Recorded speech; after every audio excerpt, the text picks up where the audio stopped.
శ్రీమాత్రే నమ. జయ గురు దత్తాత్రేయ నమ. ఈ వీడియోలో మనం 2025 సంవత్సరం మే నెల మాస ఫలితాలు మిథున రాశి వారికి ఏ విధంగా ఉండబోతున్నాయి అని పరిశీలించినప్పుడు ఇంచుమించుగా మనకి మే 15వ తారీఖు వరకు లాభస్థానంలో ఉన్నటువంటి రవి ఈ 15 రోజులు కూడా ఈ మిథున రాశి వారికి చాలా కార్యక్రమాలు సక్సెస్ఫుల్గా పూర్తి చేయడం జరుగుతూ ఉంటుంది.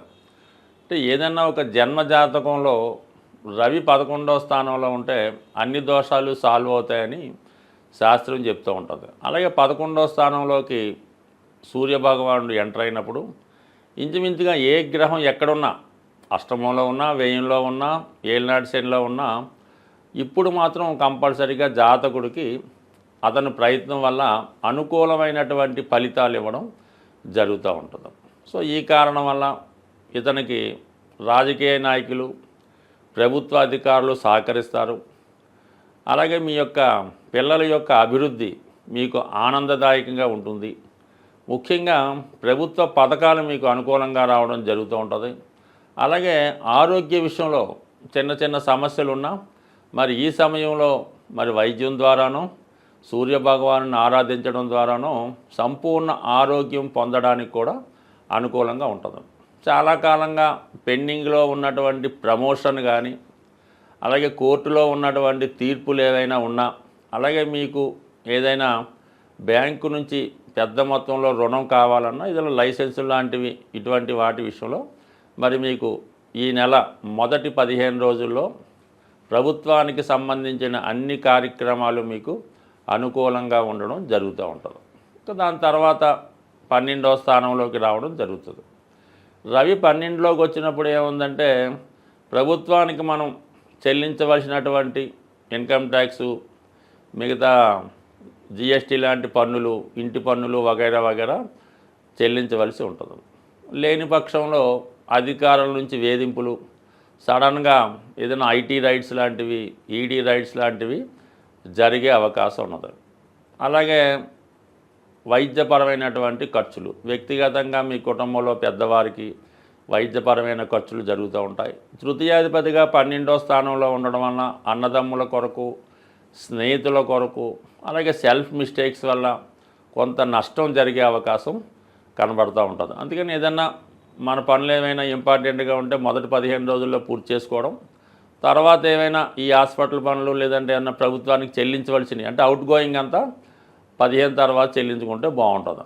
ఇప్పుడు ఈ 15వ తారీఖులోనే ఇంకొక మ్యాజిక్ జరగబోతుంది. 12వ స్థానంలో ఉన్నటువంటి గురువు రాశిలో ప్రవేశిస్తూ ఉన్నాడు. ఎప్పుడైతే గురువు రాశిలో ప్రవేశించాడో మీలో ఒక విధమైన చైతన్యం మొదలవుతుంది. అన్నీ మనం పర్ఫెక్ట్గా పూర్తి చేసుకోవాలి. గతంలో చిన్న చిన్న బలహీనతలు, బ్యాడ్ ఏమన్నా ఉంటే అది కంప్లీట్గా బయటికి పంపించి కొత్తగా మీ లైఫ్ని, మీ జీవన విధానాన్ని, ఆరోగ్య విషయాన్ని, అలాగే లైఫ్ స్టైల్ని, మీ యొక్క ఆహార నియమాలు, పూజా నియమాలు ఇవన్నీ కూడా మారి ఒక క్రమశిక్షణతో వ్యవహరించి మీ యొక్క గృహాన్ని కూడా శుభ్రంగా నీట్గా తయారు చేసి చక్కగా ఎక్కడైనా చెత్త ఉంటే బయట పారవేసి ఏదైనా దైవత్వం ఉట్టిపడేలాగా మంచి భగవంతుని యొక్క చిత్రపటాలు, గృహాన్ని కూడా చాలా పవిత్రమైనటువంటి దేవాలయంగా మార్చి మీరు కూడా ఆహ్లాదాన్ని పొందే అవకాశం ఉంటుంది. ఇలా రాశిలో ఉన్నటువంటి గురువు 5, 9 యాక్ట్ చేయడం వల్ల ధర్మ త్రికోణం, ఆర్థిక పరిస్థితి బాగుంటుంది, పూర్వపుణ్యం ఫలిస్తుంది, పెద్దవారి యొక్క ఆశీస్సులు లభిస్తాయి. ఇక సప్తమాన్ని వీక్షించడం వల్ల ఏదో కారణంగా ఉద్యోగరీత్యానో ఇంకో కారణం వల్ల ఎడబాటుగా దూరంగా ఉన్నటువంటి భార్యాభర్తలు తిరిగి మళ్ళా కలుసుకోవడానికి ఈ గురుగ్రహ ప్రవేశం ఈ రాశి వారికి అనుకూలించే ఏర్పాటు ఉంది. అంటే వీటన్నిటికన్నా ఇంకొక స్పెషల్ ఏంటంటే దశమంలో ఉన్నటువంటి 4 గ్రహాలు ఎప్పుడు కూడా ఏమవుతాయంటే దశమంలో ఏ గ్రహం ఉన్నా కూడా అది ఖచ్చితంగా వృత్తి వ్యవహారాలు, వ్యాపారం, జీవన విధానం మీద ఏదో ఒక ప్రభావాన్ని చూపడం జరుగుతూ ఉంటుంది. ఎస్పెషల్లీ ఇప్పుడు ఏమైంది, ఇంచుమించుగా ఈ నెలంతా కూడా ఈ 3 గ్రహాలు మాత్రం అక్కడ ఉంటాయి.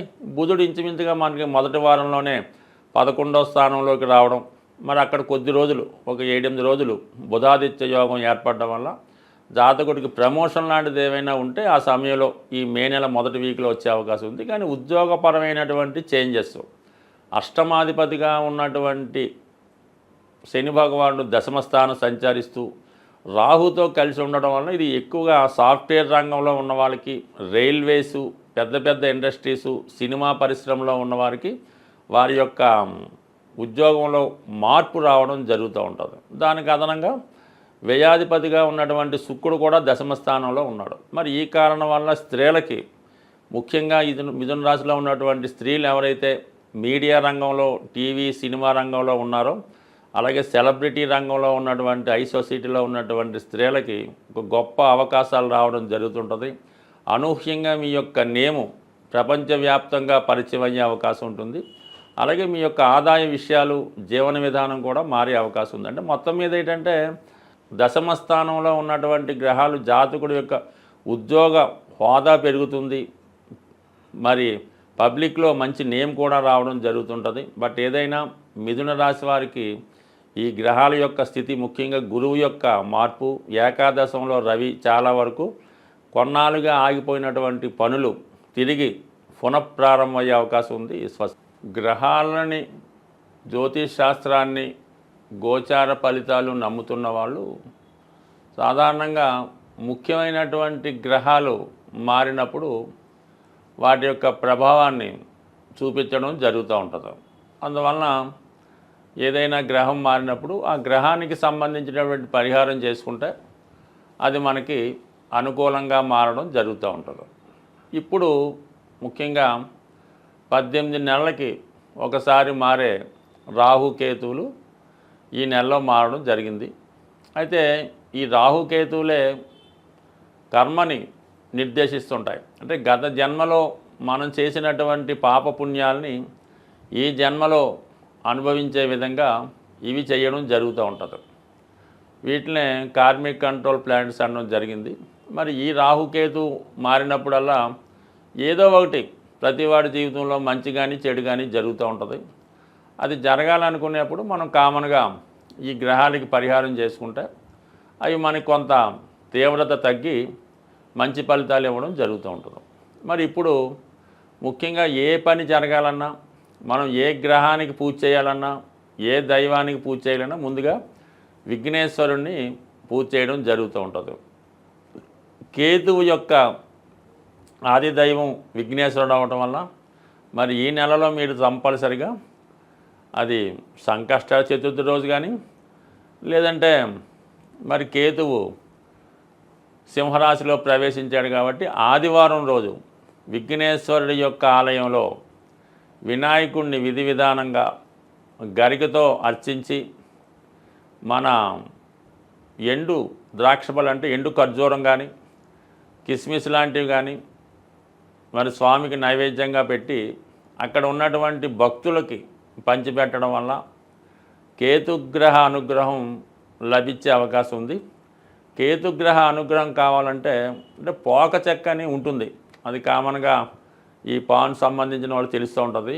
అది ఒకటి పూర్తిగా పోక చెక్క మీ యొక్క వాహనంలో పెట్టుకోవడం వల్ల కానీ, మీ యొక్క క్యాష్ బాక్స్లో పెట్టుకుంటే ప్రమాదాలు జరగకుండా అనుకూలంగా ఉంటుంది. కాబట్టి ముందుగా మీరు కంపల్సరీగా ఈ నెల 18వ తారీఖు తర్వాత ముందు చేసుకున్న తప్పులేదు, ఆదివారం రోజు విఘ్నేశ్వరునికి పూజ చేయించుకోవాలి.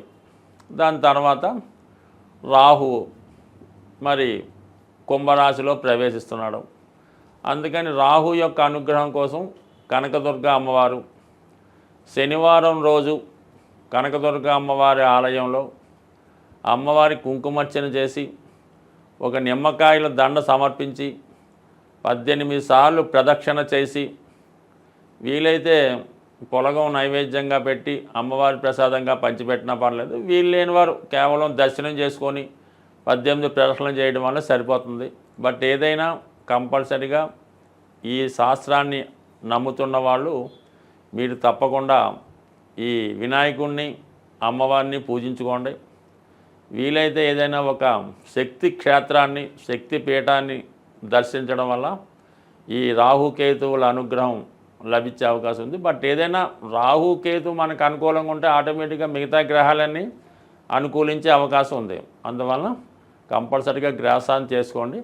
ముఖ్యంగా సింహరాశిలోకి కేతుగ్రహ ప్రవేశం అన్నది చాలా వరకు అధికారులకి పెద్దవారికి కొంత ఇబ్బందులు లాంటివి ఉంటుంటాయి. కాబట్టి నిరంతరం సూర్య నమస్కారం చేసుకొని ఆదిత్య హృదయ పారాయణ చేసుకొని ఆదివారం నియమంగా ఉంటే అటు ఆరోగ్యం ఐశ్వర్యం లభిస్తుంది. అలాగే ఇదే నెలలో గురుగ్రహం కూడా మనకి ఈ మే 15 మారడం జరుగుతుంది. గురువు ఏ భావానికి వచ్చినా ఆ భావ ఫలితాలు మనకి ఇంప్రూవ్ చేయడం జరుగుతుంటుంది. కాబట్టి గురుగ్రహ అనుగ్రహం కోసం అంటే శివుణ్ణి పూజించుకోవచ్చు, దక్షిణామూర్తిని ఆరాధించవచ్చు, దత్తాత్రేయుల వారిని ఆరాధించవచ్చు, లేదా మీ ఇష్ట దైవాన్ని పూజించవచ్చు, లేదా మీ తల్లిదండ్రుల యొక్క ఆశీర్వాదం తీసుకున్నా సరే గురుగ్రహం యొక్క అనుగ్రహం తప్పకుండా లభించే అవకాశం ఉంది. ఏదైనా చాలా కాలంగా తీవ్రమైనటువంటి ఇబ్బందుల్లో పడుతున్నాం, ఏ విధంగా కూడా మనకి దారి లేదు అనుకున్న వాళ్ళు మరి ఈ నెలలో ఒక అద్భుతమైన రెమెడీ ఏంటంటే ఏదైనా మీకు దగ్గరలో ఉన్నటువంటి గోశాలని దర్శించి మీ యొక్క వెయిట్ మీరెంత బరువు ఉన్నారో అంత బరువు ఉన్నటువంటి వెయిట్ చూసుకోండి. మీరు ఒక 80 కేజీలు ఉన్నారనుకోండి, 80 కేజీలు ఎండుగడ్డి కానీ పచ్చగడ్డి కానీ దాని ఖరీదు ఆ గోశాలలో డొనేట్ చేయవలసి ఉంటుంది. అయ్యో అంత శక్తి మనకు లేదు అనుకున్నప్పుడు దాంట్లో 8వ వంతు అంటే మీరు 80 కేజీలు ఉంటే ఒక 10 కేజీలు పచ్చగడ్డి లేదంటే ఎండుగడ్డి ఆ గోశాలలో డొనేషన్ చేయడం వల్ల మీరు పునర్జన్మ కొత్తగా జన్మ ఎత్తి ఎంత బాగుంటుందో అంత ఐశ్వర్యవంతంగా అదృష్టవంతంగా ఉండే అవకాశం ఉంది. ఈ చిన్న ప్రయత్నాన్ని చేసి సక్సెస్ అవ్వాల్సింది. స్వస్తి.